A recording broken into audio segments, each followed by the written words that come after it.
सोचो, एक 9 साल की लड़की अपने घर से बर्फ लेने के लिए निकली। कुछ घंटा के बाद उसकी फैमिली को उसकी लाश मिलती है एक सूटकेस के अंदर। ना कोई शोर शराबा, ना कोई चीख, ना कोई पुकार और ना ही कोई गाबा। चारों तरफ सन्नाटा और वो बच्चे एक सूटकेस के अंदर मिलती है। बहुत बढ़िया।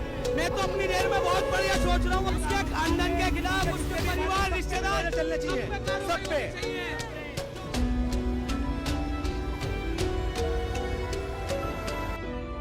दिल्ली के दयालपुर इलाका, छोटे छोटे मोहल्ले, छोटे छोटे गलियां और छोटे छोटे फ्लैट और रोजाना की चहल पहल। भारी दोपहर 11 जून 2025 को 9 साल की बच्ची अपने घर से अपनी माँ को ये बोलकर निकलती है, मम्मी मैं बर्फ लेने जा रहा हूँ, जल्दी वापस आ जाऊंगी। वो निकली तो कुछ ही मिनट के लिए था, बट आज तक वापस नहीं लौट पाई। मैं कल रात 8:40 पर टीसीआर कॉल आई। मुझे बताया गया है कि एक 9 साल की नाबालिग बच्ची है, लड़की है, जो कि यहाँ एक सूटकेस में अचेत अवस्था में है। जैसे ही घर से निकली बर्फ लेने के लिए, पास के मोहल्ले में ही रहने वाले लौसार उसको टोकता है और उसके साथ बातचीत करता है और उसको लालच देता है और उसे अपनी बातों में बहलाता है और फुसलाता है और कुछ भी बहाना बनाता है और उसे अपने फ्लैट पे ले जाता है। बच्ची जैसे ही फ्लैट में इंटर करता है, नौसा फ्लैट का दरवाजा बंद कर लेता है और अपना हाथ बच्ची के ऊपर रख देता है। एक 9 साल की बच्ची, उसकी शरीर में कितनी ही ताकत होगी, एक 18 साल का इंसान पूरी अपनी चाल लगाकर उस बच्ची का मुंह पूरी बंद कर देता है ताकि कोई शोर मचा नहीं पाए।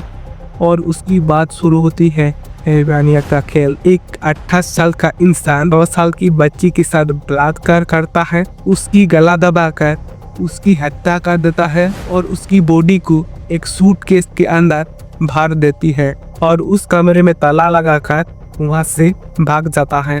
1 घंटा 2 घंटा पूरे 6 घंटा हो गया और बच्ची अपने घर नहीं गए थे। उनके मम्मी पापा को बहुत टेंशन होने लगता है। वो मोहल्ले में पूछताछ करता है, हर जगह पर पता करता है, लेकिन उनकी बच्ची का उनको कुछ भी नहीं पता चलता है। वो हताश होकर अपना घर वापस आ जाता है। अभी उनके घर पर एक पड़ोसी आ जाता है और कहता है कि हमने आपकी गुड़िया को इस फ्लैट में जाते हुए देखा था। कब कैसे पता चला था आप? ढूंढते फिर रहे थे उसको, घर में हमें बताया कि आपकी बच्ची को हमने सामने जाते हुए देखा था। ढूंढने के लिए हम गए, ऊपर चढ़े तो वहाँ ताला लगा हुआ था, तो उसका भी ताला तोड़ा, देखा भाला तो वहाँ समझे सूटकेस में।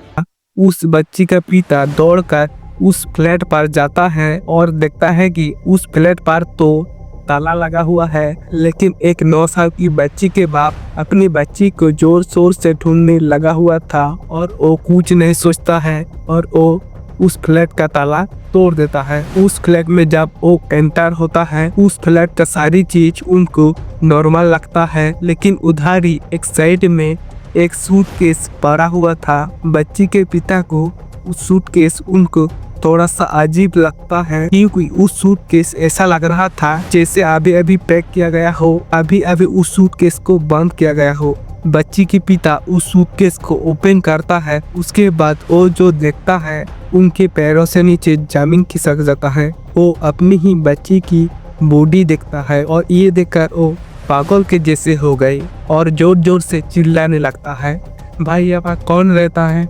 इस फ्लैट का मालिक कौन है? इस फ्लैट के मालिक को जल्द से जल्द ढूंढो। तभी उन्हें पता चलता है कि यहाँ एक नया किराएदार रहने आया है जिसका नाम है नौशाद। और जब उसे मोहल्ले वाले से पूछताछ करते हैं तो उन्हें पता चलते हैं कि नौशाद एक शांत किस्म का आदमी है और मोहल्ले वालों से ज्यादा बातचीत नहीं करता है, इसलिए मोहल्ले वालों को भी ज्यादातर उसके बारे में कुछ भी नहीं पता होता है। लेकिन किसी को नहीं पता था नौशाद के शांति के पीछे इतना बड़ा हैरान छुपा है। तो बच्ची की पिता तुरंत ही पुलिस को इन्फॉर्म कर देता है। तो पुलिस आती है और पुलिस खुद भी देखकर हैरान हो जाता है, एक 9 साल के बच्ची के साथ कोई ऐसे कैसा कर सकता है। पुलिस तुरंत सख्ती में आ जाता है और नौशाद को ढूंढने में लग जाती है। नौशाद वहां से फरार हो जाती है और कुछ दिन के लिए गायब हो जाता है। लेकिन दिल्ली पुलिस जोरों शोरों से नौशाद को ढूंढने में लगे रहता है। कुछ दिनों के बाद यूपी के गांव से एक सीसीटीवी फुटेज मिलता है जिसमें नौशाद दिखाई देता है, लेकिन पुलिस नौशाद के फोन कंटिन्यू ट्रैक भी कर रहा था और नौशाद का फोन सर्वालेंस पर भी थे। दिल्ली पुलिस तुरंत हरकत में आती है और उस गांव में पहुंच जाती है और पकड़ने वाले भी होती है। नौशाद पुलिस पर हमला कर देता है एक सर्जिकल ब्लेड से, जिससे 2 पुलिस वालों को भी घायल भी करता है और रिटेलिएशन में पुलिस वाला भी 2 फायरिंग भी करना पड़ता है। इससे नौशाद की पैरों में गोली लग जाती है। आखिरकार दिल्ली पुलिस नौशाद को पकड़ लेती है। ये केस इतनी बार चुका था सोशल मीडिया पर, पूरी दुनिया यही चाहता था नौशाद की कड़ी से कड़ी सजा हो। तो अभी नौशाद जेल में है। नौशाद के ऊपर कार्रवाई चल रहा है। क्या आप लोगों को पता है कि एक दिन में इंडिया में कितना रेप केस दर्ज होता है? मैं आपको बताता हूँ। 88 से लेकर 95 तक डेली रेप केसेस दर्ज होता है। ये होता है कि हर 15 मिनट से 20 मिनट के बीच में एक रेप केस दर्ज होता है इंडिया। एनसीआरबी के मुताबिक 2022 तक। तो दोस्तों आपको पता है कौन सा स्टेट में ज्यादा रेप केस होता है? सबसे ज्यादा रेप केसेस दर्ज हुआ है 1 नंबर पर आता है राजस्थान, और उसके बाद आता है मध्य प्रदेश में, और उसके बाद उत्तर प्रदेश में, और उसके बाद दिल्ली में। तो दोस्तों लड़की भारी दोपहर में भी सेफ नहीं है हमारा देश में, और शहर की क्या ही बात करूं, हमारा राजधानी में लड़कियों सेफ नहीं है।